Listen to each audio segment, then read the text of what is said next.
Oi, gente! Bem-vindos a mais um vídeo. Nesse vídeo eu vou bater um papo aqui com vocês muito sincero de coisas que têm rondado na minha cabeça, né? Nessa última semana de gestação, tô com 37 mais, meu parto tá previsto para semana que vem e alguns questionamentos surgem, né? Tem um assunto que eu acho muito interessante conversar aqui com vocês, que é valor de parto. Pelo título, então, vocês já viram que eu vou falar tudo o que a gente tá pagando, os valores aqui no parto.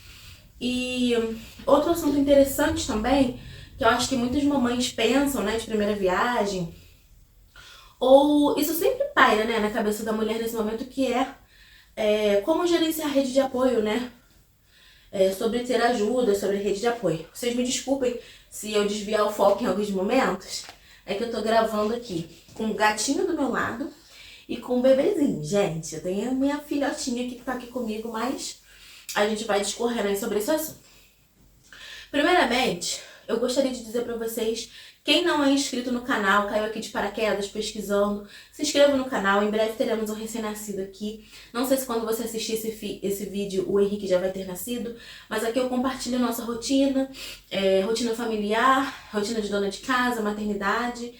E em breve vou compartilhar muita coisa de emagrecimento também, porque eu pretendo compartilhar com vocês essa jornada de perda de peso, né, que eu já planejo pra mim. Primeiro o foco vai ser tudo do baby, mas é uma coisa que eu penso pra mim também, então vou compartilhar isso com vocês. Bom, gente, então, vamos iniciar aqui falando sobre rede de apoio. O que eu penso, né, sobre rede de apoio no pós-parto. Eu já adianto que eu vou deixar aqui a minha opinião pessoal, tá? E o meu aprendizado, né, ao longo da vida a respeito desse assunto. Vou contextualizar vocês. Esse é o meu terceiro bebê, essa é a minha opinião formada, né? Vou contextualizá-los de acordo com essa minha opinião. Esse é meu terceiro bebê. Meu primeiro bebê, que foi a Lulu, eu tive aos 21 anos. Rompi o meu relacionamento durante a gestação. Então eu fiquei morando na casa dos meus pais. Eu não tinha opção ali porque eu não era independente financeiramente, né? Eu não tive muito apoio paterno dela, infelizmente. Então eu dependi da rede de apoio ali 100%. E aí eu vi os impactos de perto, né? Os impactos positivos e negativos de ter uma rede de apoio ali 100%. Meus pais foram maravilhosos. Me ajudaram muito. Eu dependi muito da ajuda deles para estudar, para trabalhar e para, né, me formar como mulher, ter autonomia, né, que fez eu ser quem eu sou hoje. Eu sou muito grata. E o que eu posso dizer pra vocês desses 5 anos que eu fiquei morando na casa dos meus pais? Quando eu conheci meu esposo, eu já tinha decidido morar sozinha. Então, Deus só me deu a oportunidade de morar 1 ano e pouquinho sozinha com Luísa. E esse período me fez crescer muito e enxergar que eu estava abusando da minha rede de apoio. Só um minuto. Minha pequena estava fazendo arte. Esse período morando sozinha me fez enxergar que eu estava abusando da minha rede de apoio. Isso trazia efeitos nocivos para minha vida, para minha relação com a minha filha e para a relação dos meus pais com a minha filha, né? Seja do seu sogro, da sua sogra, ou dos tios, ou dos padrinhos, a relação fica disfuncional. Então, gente, o que eu enxergo de rede de apoio hoje? Eu peço ajuda quando não tem mais jeito. Quando chega num ponto onde eu não posso fazer, sabe? Quando chega num ponto onde eu e meu esposo não podemos fazer. Dificilmente eu peço ajuda pra ter um vale night. Dificilmente eu peço ajuda pra hoje, tá? Na minha vida hoje. Porque com Luísa eu abusei da minha rede de apoio. E isso me trouxe consequências pra relação que eu tenho com a minha filha até hoje, né? Pra reconhecimento de autoridade. Porque os nossos pais fazem o melhor, mas eles são avós, né? E eu muitas das vezes deixei o cajado ali da autoridade na mão dos meus pais. Quem aceita ajuda, essa frase marca muito a minha vida e eu levo ela sempre, porque isso coloca a gente também num lugar de humildade, tá? Quem aceita ajuda, aceita muito mais que ajuda, né? Você aceita o jeito da pessoa, a influência da pessoa, todo o restante vem junto. Às vezes isso é bom, mas nem sempre isso é bom. Porque na sua casa, você e seu esposo têm que ser a autoridade máxima, né? E não que a pessoa que vai te ajudar se imponha. É porque crianças, muitas das vezes, usam outras pessoas de fora pra te desautorizar. Né? No meu caso, eu tenho uma filha de 7 anos. Então, quando tem qualquer outra pessoa aqui em casa, eu tenho muito conflito de autoridade. Isso sim é uma coisa da personalidade da minha filha, mas eu já conversei com vários outros pais que notam a mesma coisa. Olha, quando a faxineira tá lá em casa, meu filho fica com um comportamento difícil. Quando o tio tá, quando a madrinha tá, quando a avó tá. Isso é natural da criança testar o seu limite na frente de outra pessoa. Outra coisa também é que nós que somos adultos, nós temos que nos responsabilizar pelo que nós fizemos, gente. Os filhos são nossos. Então, como que a gente... Eu vejo muita gente falando assim na internet, como um sofrimento enorme. Tive filho, estou sem rede de apoio. Eu entendo isso e lamento muito, né? Por mães que têm parto cirúrgico e não tem nenhum tipo de ajuda. Mas às vezes a falta de apoio é da sogra ou da mãe ou da vizinha, porque às vezes o marido tá dentro de casa. Dessa vez, meu marido tá numa empresa, trabalha numa empresa, que dá pra ele uma licença de 21 dias. E eu optei por não ter ninguém aqui em casa me ajudando nesse período, né? Desculpa, seremos eu, meu marido e meus 3 filhos. Porque isso vai gerar uma conexão a mais entre a gente. Isso faz nascer um pai no homem. A gente precisa deixar nossos maridos assumirem a responsabilidade que é deles. Cara, Renato ficou na maternidade comigo no parto da Roberta. Foi o primeiro filho dele. Ele nunca tinha tido contato com criança. E ali nasceu um pai, sabe? Foi incrível pra mim ver o meu marido, que nunca tinha tido contato com criança, pegar um bebê no colo, dar banho, trocar fralda, virar pai, entendeu? Então muita gente me questionou. Mas por que sua mãe não vai ficar com você no hospital? Por que sua sogra não vai ficar? Aí eu falo assim, gente, se meu marido não estiver comigo, eu não vou parir, tem que ser ele. Primeiro, eu me senti muito segura do lado dele, eu me senti muito conectada com ele ali. Segundo também, ele me vê ali naquele momento de vulnerabilidade, de entrega total, porque gerar é uma entrega total, gente. Quando o bebezinho, a gente descobre um bebezinho aqui dentro, a gente se torna mãe. O homem se torna pai quando ele se depara com a realidade. É totalmente diferente a cabeça do homem, é um universo totalmente diferente do nosso. Então eles viram pais tendo que prover, eles viram pais pensando na necessidade das crianças e eles viram pais botando a mão na massa. E as mulheres tiram isso dos homens, sabe? Conversem com o esposo de vocês, sejam abertas. Se você tem um parto cirúrgico e só tem um bebê, e o seu marido tem poucos dias de licença, de repente é conveniente você aceitar ajuda, sabe?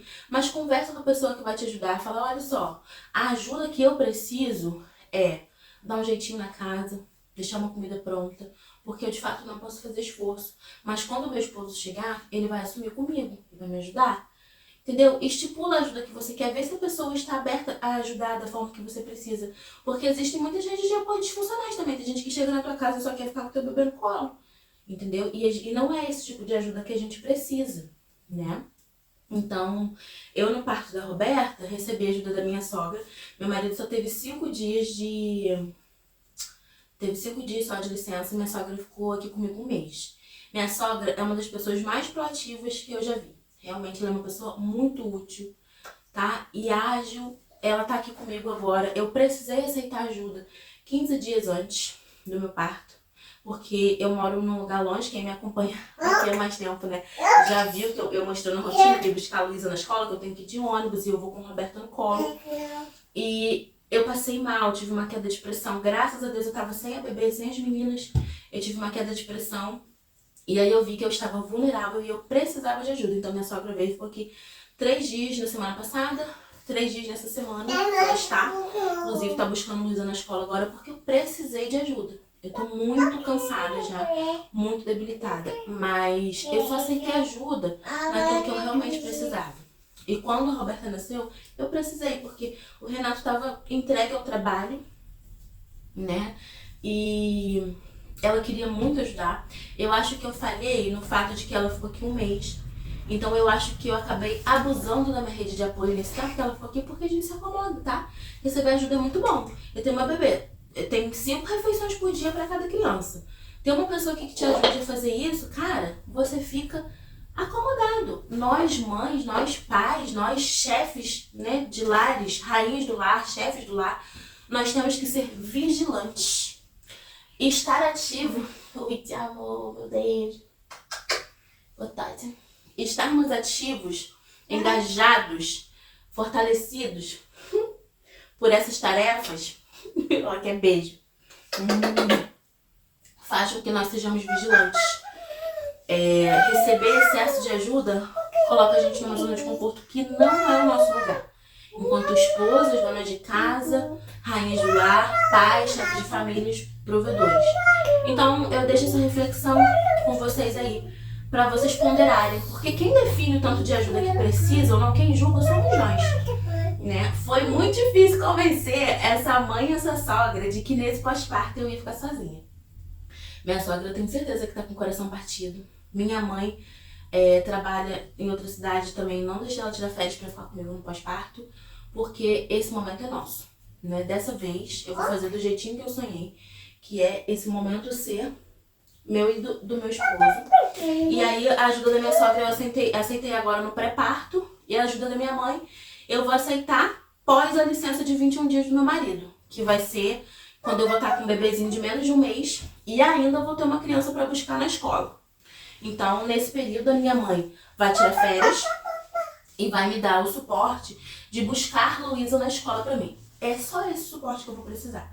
Falar para ela, olha, não precisa ficar lá em casa, não precisa dormir lá. Minha sogra acaba dormindo aqui porque minha sogra mora em outra cidade, né? Mas minha mãe não, minha mãe mora perto. Então eu vou falar, olha, não precisa dormir lá. Eu só preciso que retorne com Luísa pra escola nos dias que o Renato não estiver em casa. De repente, eu até vou precisar de ajuda pra fazer uma comida, né? Com 21 dias só de operada. De repente, vou precisar de ajuda pra botar uma roupa no varal. Mas isso daí é o dia a dia acontecendo. Eu vou deixar acontecer, eu vou ver se eu vou precisar. E outra coisa também, se você puder pagar por mão de obra, pague, tá? Eu tenho uma pessoa que vinha aqui 2 vezes por semana, que era o que a gente podia pagar. E ela teve imprevisto, agora ela vem uma vez só. Então, além de ter essa questão de você ponderar o que você consegue e o que você não consegue fazer, ainda tem a questão de que muitas vezes as pessoas podem pagar por uma mão de obra e não pagam, sabe? Exploram e terceirizam para parentes, responsabilizam, né? O que eu vejo muitas pessoas fazendo é isso. Que eu já fiz também. Eu não tenho rede de apoio, não posso ir numa churrascaria de noite, não posso no rodízio de sushi. Responsabilize-se por sua casa e tome para si a sua responsabilidade. Então, no meu terceiro filho, o que eu entendo disso tudo é isso. Né? E era isso a respeito desse assunto, é isso que eu queria passar para vocês. Espero que eu tenha agregado de alguma forma. Acho que é um assunto controverso, mas vocês deixem aqui nos comentários também a opinião de vocês, que eu vou adorar ouvir, vou adorar saber, tá bom? E vamos falar dos valores do parto, né? Eu tenho plano de saúde. Não reparem meu bebê, gente, ela vai cantar ao longo do vídeo e a gente vai conversar. Eu tenho plano de saúde, tá? Com cobertura já pra fazer o parto. Mas o meu obstetra, né? O obstetra da minha preferência, né? Com quem eu me sinto segura, não aceita plano de saúde. Então, eu até iniciei o meu pré-natal com uma outra médica, né? Conversei com meu esposo, ele era contra porque ele sempre prefere pela segurança. E eu, visando a economia, falei pra ele, olha, vamos tentar fazer com uma médica do plano, pra gente conseguir ter alguma economia. Aí ele, olha, por sua conta e risco, vamos tentar. Então eu fiz 2 consultas com uma médica do plano de saúde, que me deu um suporte legal, eu gostei, me simpatizei com ela. Mas eu tive uma emergência, eu moro numa cidade pequena, né, gente? Então eu tive uma emergência e eu vi que ela não tinha, nesse caso, suporte para me atender, caso eu precisasse. E a minha cidade é muito pouco munida de recursos emergenciais, sabe? Meu médico do particular, que é o que vai fazer o meu parto, né? Eu acabei mudando para ele de volta. Ele tem um ultrassom no consultório, ele fica 24 horas disponível para mim. Ele me deixa super segura, ele é muito humano, muito querido. Então, eu retornei para ele e estamos arcando com os valores da consulta, né? A média de preço, né, que eu dei uma pesquisada, a média de preço de um obstetra, hoje em dia, é de 250 a 500 reais. Valores da consulta, né? Em casos mais extremos, de 500. O meu médico tá aí no meio, eu pago 400 reais por consulta. Não acho barato. Principalmente na reta final, onde a gente consulta de 15 em 15 ou toda semana. É puxado, meu plano de saúde reembolsa bem pouco. Mas se você quer um parto pelo particular, você já tem que começar a se consultar com o médico que vai fazer o seu parto. Então você já tem que contar aí o número de consultas No início é mensal, depois passa a ser quinzenal e depois passa a ser semanal. Isso quem define é o seu médico, né? Meu médico, a partir da semana 36, né? Eu já comecei a vê-lo toda semana. Outra coisa que você tem que levar em conta são os exames. Porque se você tá fazendo consulta com um médico particular, você não vai ter aquela guia do SUS para você fazer o exame pelo SUS, né? Então você tem que contar aí com ultrassons mensais, depois quinzenais, depois semanais. E aí tem ultrassom com Doppler, ultrassom morfológico. Com relação a valores de exame, a média do preço de ultrassom aqui na minha cidade está 100, 150 reais. Uma ultrassom comum. Mas aí tem ultrassom morfológico, ultrassom com Doppler, né? O exame do coraçãozinho do bebê. Isso tudo varia. Meu plano não cobre, ou pelo menos a clínica onde eu faço o exame de imagem, não aceita plano de saúde para o morfológico. Então é o único que eu sei o preço, que foi 350 reais. Meu plano também reembolsou, menos da metade aí, mas reembolsou alguma coisa, né? E sem mais delongas, com relação a preço de parto, né? O parto, gente, eu paguei o parto de Roberta também. A gente tinha uma cobertura do Bradesco que era excelente, então eles reembolsaram. Sendo excelente, eles reembolsaram uns 4 mil e pouco. Essa cobertura de Bradesco que a gente tem agora, porque meu marido mudou de empresa, o plano caiu um pouquinho a qualidade, infelizmente. Mas esse eu acredito que vai reembolsar bem menos. Então vamos lá. Existe um valor de anestesista, né? Que é a parte. E existe um valor de pediatra. No vídeo passado, que foi o vídeo de eu arrumando a bolsa do bebê, eu até falei pra vocês que vocês de repente têm direito. Se você vai fazer um parto particular, você contrata um pediatra pra examinar, né, o seu bebê assim que nasce. Não é o obstetra que faz isso, então um pediatra lá na sala de parto que vai pesar o bebê, medir, vai checar os primeiros reflexos, né, sinais vitais do bebê. Então, se você é uma mãezinha de primeira viagem, ou não, ou se só é a sua primeira vez pagando um parto, marca uma consulta com esse pediatra, tá? Eu não marquei porque as minhas filhas são acompanhadas por uma pediatra excelente que me orientou, né? Porque aí isso evita de você cometer muitos erros, de saber o que vai levar pra maternidade, não levar besteira, não levar coisa com cheiro forte pro bebê, não levar pomada com muito aditivo químico, né? Então, de repente, uma consulta pré-natal com o pediatra pode ser legal. Esse pediatra do parto, ele cobra, da equipe do meu médico mesmo, ele cobra R$ 1.700 pra estar lá no dia. E pra ver o bebê também no dia seguinte. Acho que ela vê o bebê no dia seguinte. Se você tá fazendo um parto particular, meu médico me deixou aberta. Ele tinha uma pediatra da confiança dele pra equipe dele, mas ele me deixou aberta pra eu escolher uma outra pediatra caso eu quisesse. Aí você pode escolher, né? Uma pediatra que faça um parto mais humanizado.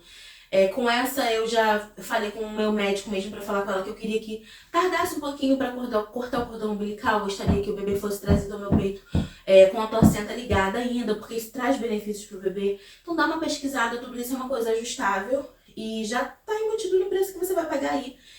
Explorar melhor esse recurso é inteligente, né? Eu, por exemplo, tô pagando R$ 1.700 por um pediatra. Outro valor à parte é o valor do anestesista.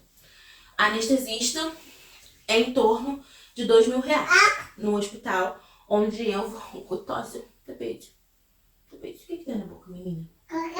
Em torno de R$ 2.000 no hospital, onde eu vou ter o bebê e da equipe do meu médico também. Ele é maravilhoso, é o mesmo que fez a minha anestesia da Roberta. Ai, gente, ter um anestesista que te passa segurança é muito bom, porque o parto cesárea a gente fica bem vulnerável ali. E no parto da minha primeira filha, eu tive um parto maravilhoso, uma médica maravilhosa, mas a anestesista, não achei que ela foi legal comigo, não me passou muita segurança e ela queria me dar um medicamento pra me deixar tranquila, porque segundo ela eu tava nervosa. Claro que eu tava nervosa, era a minha primeira cirurgia da vida, tinha 21 anos, você fica ali em posição fetal e a primeira coisa que ela falou pra mim, se você se mexer, você pode ficar paralítica. E eu já fiquei assim, então eu vi que eu tava super insegura, eu vi que ela foi, contou as vértebras, fez a aplicação, senti uma pressão desagradável, né? Acaba sendo um pouco de um relato aqui também, e estendo um pouco o assunto desse vídeo, mas eu acho que pra mamães isso é interessante, né, de saber que você tem direito de escolher um anestesista da sua confiança, de conversar com uma amiga que já tenha passado por uma experiência parecida, porque se você já vai pagar, você paga por alguém que você... tem mais segurança, entendeu? Então depois que ela fez me deu essa pressãozinha na coluna, que foi a aplicação da anestesia em si, da hack, né? Ela veio com alguma coisa pra pôr na minha mão ou no meu braço, não lembro. E eu falei assim, não, eu não quero. A minha médica combinou comigo que eu não ia me sedar. E aí eu me liguei, né? Ainda bem que eu fui safa. E aí minha médica, não dá pra ela. E aí ela saiu de perto com uma cara assim meio desagradada, né? Mas aí eu não consegui ter a experiência de trazer o meu bebê pra mim pra amamentar antes de levar pra sala do pediatra. Eu entendi porque a segurança do bebê vem em primeiro lugar e ela estava com um pouquinho de secreção. Luísa estava encaixada, já estava numa posição pélvica. E eu não tive dica de nada de sinal de trabalho de parto nem de contração. E eu tive um parto cesariano. Então, quando tiraram ela tava com o rostinho já muito imprensadinho ali embaixo e tinha inalado muco. Então, pra ela chorar, a pediatra teve que aspirar. Ela tava um pouquinho cianótica, né? Um pouco roxinha. Não correu risco nenhum, sabe? Isso é normal, ela me explicou que isso é normal. O bebê já estava pélvico, mas precisou aspirar, tirar um pouquinho da secreção. E aí eu não consegui receber minha bebê ali antes de cortar o cordão. Foi uma experiência muito boa, eu não sofri nenhum tipo de violência. Eu vejo tantas meninas com relatos assim, tão difíceis, sabe? Me solidarizo demais. E meu parto da primeira filha eu era nova, né? Eu tinha, meu Deus, a bebê, pronta, viu? Imagina com 3, gente. Voltando, eu era nova. Eu tinha 21 anos. Então eu agradeço muito a Deus por eu ter tido uma boa experiência. Eu tive meus 3 partos pelo particular, né? Não tive a experiência do SUS. Muitas pessoas relatam uma experiência maravilhosa com o SUS, mas a maioria dos casos que eu vejo de violência obstétrica são pelo SUS, infelizmente. Mas não são restritos somente ao SUS. Não são restritos só a mulheres em situação de vulnerabilidade. Tu vê que tem relatos de famosas, né, que sofreram violência obstétrica. O caso da Chantal foi um que eu assisti gestante, fiquei dias pensando, né? Então, pesquisem muito. Antes de eu falar o preço aqui da equipe, eu vou falar já, tá, gente? A intenção não é enrolar, mas é mais a nível de orientação mesmo, porque eu não sabia que tinha que pesquisar, o que eu tinha que me informar no meu primeiro parto. Hoje eu sei de muita coisa, então, se é o seu primeiro parto, pesquisa. Pesquisa se você tem direito de visitar a maternidade SUS ou particular, tá, gente? Porque no SUS a gente tem muito direito que a gente não acessa. Você tem direito de um acompanhante. Pesquisa se você tem direito a conhecer a maternidade antes. Pesquisa os médicos e instrumentadores e enfermeiros que vão estar de plantão, tá? Fala se você autoriza anteriormente uma episiotomia ou não, né? Na sua cesárea, pergunta qual tipo de ponto que o médico vai dar em você. Tudo isso são coisas que nem sempre o médico gosta, né, de ser indagado. Mas é um direito seu, é um momento vulnerável seu. E mesmo que assim, com muita humildade, a nível de aprender, né? Você tem que chegar com humildade e dizer, olha, é a minha primeira vez, ou olha, a minha outra experiência não foi tão boa, então eu quero me informar. Informe-se. Por fim, o valor do meu parto, que aí isso conta cirurgião primário, cirurgião secundário, porque são 2 médicos, né, na mesa de parto, pelo menos nos meus 3 partos foram 2 cirurgiões obstetras, instrumentador e enfermeiro. Eu sei que tinha 2 médicos, mas 3 ou 4 pessoas ali junto com o meu médico, né? Então eu acho que era um instrumentador, um enfermeiro e um anestesista. E ainda tinha pediatra.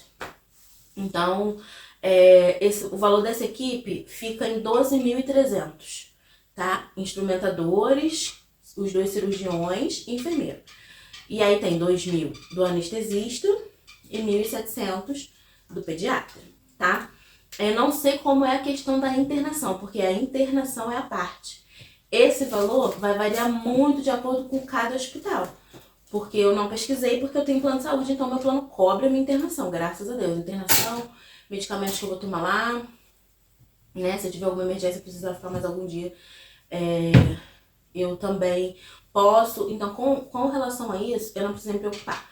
Mas o valor que eu vejo é básico, né? A gente fica menos de 48 horas no hospital. Eu vou acabar ficando um pouco mais, porque eu vou internar na terça-noite e certamente terei alta. Vou ficar 4º dia todo, certamente eu terei alta na 5ª, pela tarde ali. Então você fica aí aproximadamente 48 horas no hospital e você tem que contar com algum imprevisto que possa acontecer, né? Principalmente num parto cirúrgico. Outra questão também, que eu não vou fazer, mas eu pesquisei preço, é laqueadura. Meu marido já é vasectomizado, mas eu pesquisei preço de laqueadura a nível de informação pra vocês mesmo. Perguntei pro meu médico sinais, sintomas e tudo mais. Ele disse que a recuperação é super tranquila, é a mesma recuperação do resguardo, você não vai ficar sentindo dor, né? E o preço da laqueadura varia, com o meu médico, de 3 mil a 5 mil reais. Isso, o valor, essa variação de valor que determina, né, se a pessoa é paciente dele, fez todo o pré-natal com ele, né, se a pessoa já vai ter um parto cirúrgico ali, onde essa intervenção da laqueadura vai ser só um procedimento mais, porque aí você pensa, conta toda a equipe já ali articulada, mais anestesia, que já vai estar paga, então isso tudo interfere no valor. No meu caso, eu acredito que eu ia pagar o valor para menos aí, né? Porque eu já sou paciente dele, eu já estaria num parto cirúrgico, ali na mesa de cirurgia seria só cortar mesmo os trombos, né, e ficar tudo ok.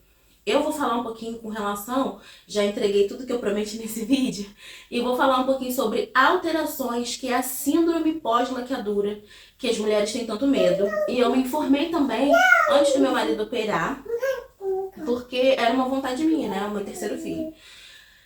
O que ele falou pra mim dessa síndrome pós-laqueadura, essa síndrome envolve sintomas como dores pélvicas, né, aumento, né, da cólica, menstruação irregular e maior sangramento, né? As mulheres ficam com mais sangramento e tudo mais. Então ele me explicou. Ele falou assim, Kelly, e também pesquisei, tá, gente, respeito. Porque a minha mãe é uma dessas pessoas que foi contemplada com esses sintomas, inclusive teve que fazer esterectomia, que é a retirada do útero. Aí eu falei pra ele que tinha muito medo, né, dos sintomas. Ele falou, Kelly, o que acontece com a maioria das mulheres é que elas chegam pra fazer laqueadura tomando anticoncepcional. Tomam hormônio, né? O hormônio mascara qualquer sintoma de desregulação menstrual ou de alguma patologia, né? Aí no sistema reprodutor que a mulher possa ter. O hormônio vai mascarar. Então, quando essa mulher faz laqueadura, o sintoma vem à tona, né?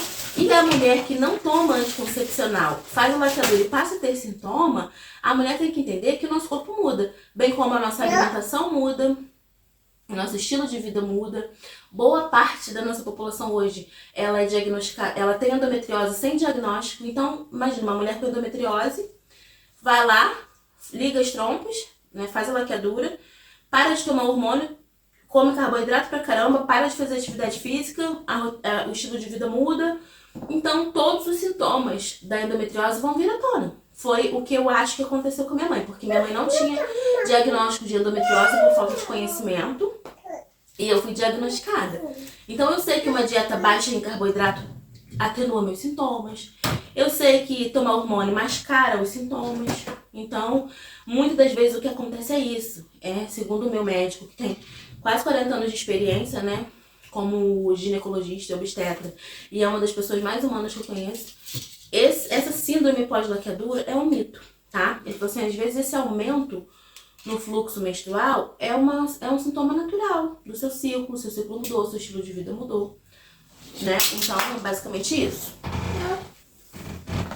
Então, falando, né, pra concluir aqui, vem cá, vem. Com relação à laqueadura, é basicamente isso, né? Essa síndrome pós-laqueadura, segundo o meu médico, é um mito. Você pode deixar aqui nos comentários a sua experiência, né? Se você fez, ou se você tem vontade de fazer, relatos de amigas que você ouça, né? Mas é basicamente isso que eu queria passar pra vocês no vídeo de hoje, tá bom? Dores do meu parto, o que eu penso sobre rede de apoio. E eu vou ficando por aqui então com meu baby falante, meu baby na barriguinha e minha baby número 1 que tá na escola, daqui a pouco tá chegando. Obrigada se você ficou até aqui.